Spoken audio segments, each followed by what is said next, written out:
of the United Kingdom. Tonight I'm joined by the leader of the Liberal Democrats, Tim Farron.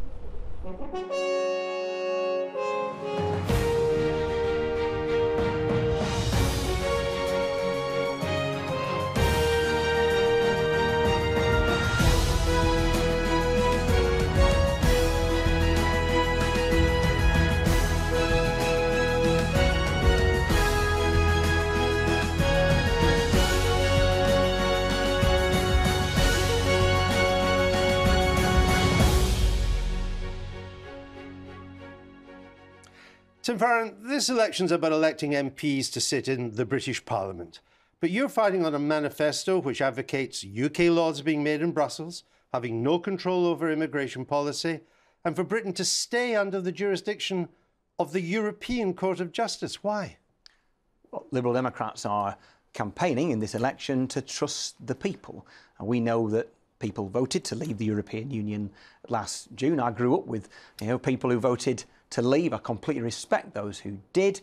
Obviously, I hold a different view. The issue now is how do we move forward? And we know that a deal will be negotiated between Theresa May and those from Brussels, and it's one that we'll have to live with, our children will have to live with for generations. So it seems to me that people should be sovereign. It should not be a deal stitched up by the politicians in Brussels and London. Instead, it should be a deal that we agree with as a country, and that's what we're supporting. We think that the people should be trusted with the final deal. But you deal. don't want to trust the British people. You still want UK laws to be made in Brussels. You still want no control over immigration policy. And you want the European Court to have jurisdiction in Britain. How is that trusting the British people? You always speak about an extreme Brexit. What's extreme about having control of our own borders? Well, I take the view that what our government is choosing is a direction that was not necessarily implicit in the referendum last year. But what's extreme about having control of our own borders? Theresa May made a choice in January, to take us out of the single market. That's to rip up our free trade deal with Europe, where half of our goods are exported to, and which massively impacts upon our jobs. She hasn't ripped it up. She wants a different free trade arrangement. She's basically not bid to remain in the free trade deal that we have. As you know, the single market is more than a free trade deal. It is. A single market involves free movement of people. It involves jurisdiction by the European Court of Justice and a common rule book. If we agreed to all that, in what way would we have left the European Union? You're absolutely dead right to say. I'd like you to address my question, which is that if we remain members of the single market, we'd be subject to the European Court. We would need to agree to free movement of people. We would have no control over our borders. So therefore, in what way You're making lots of assumptions in what way would we have left the European Union? Let's answer that question, then I'll go back to your first one. And well, that was my first one. And the important thing is in Shall the single market. I give you one more chance to answer the question, which is that if we remain under the European Court's jurisdiction, if we are subject to free movement of peoples, if we're subject to laws and regulations made in Brussels, in what way will we have left the European Union? Well, for example, over the last 20 years, Nigel Farage and others have toured the country telling us, let's be more like Norway. What are Norway? In the single market, out of the European Union. All I'm saying to you... Norway's subject to free movement. It's subject, in effect, to the European Court. All I'm saying to you is done. Give up on the most important aspect of those negotiations. And I'm going to give up on trying to get an answer to my question and move on. At least one. You also describe yourself, and this I think you kind of want it both ways here, as a bit of a Eurosceptic. Can you think of any other Eurosceptics who would launch their manifesto standing on an EU flag?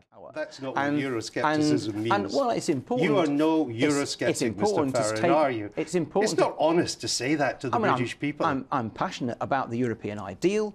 I am often critical of things the Commission does, just as I'm critical of things the British government does. You also describe yourself in one of your leaflets as Ramona of the Year. So you're a Eurosceptic Ramona. How does that work out? Well, if people cast insults at you, it's quite good to own them if you possibly can. I'm sure you do it from time to time. You're just trying to have it both ways, aren't you?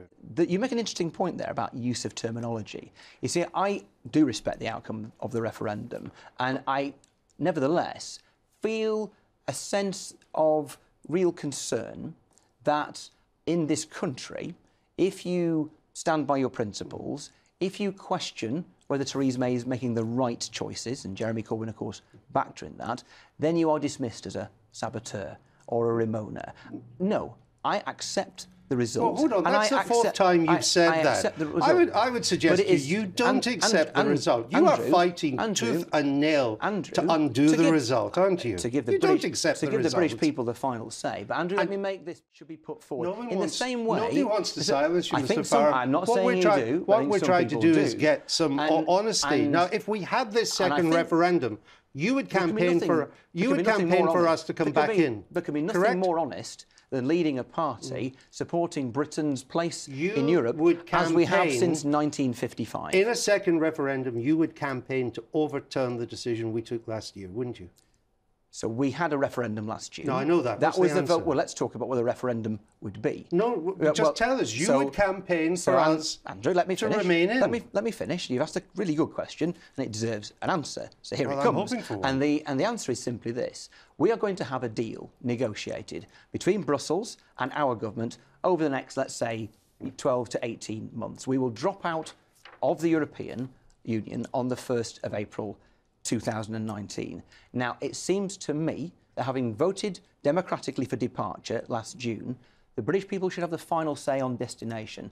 And we and take you would the view, tell them to vote to remain. And you're going to let me finish my question. I'm trying to get you to the point. So here's the point, and it is this, that we have the right, surely as the British people, to have the final say. If you bought a house... Mr. Farron, I'm not arguing with this. Look, let me just get to the point here, because frankly, you sound to me like you're filibustering.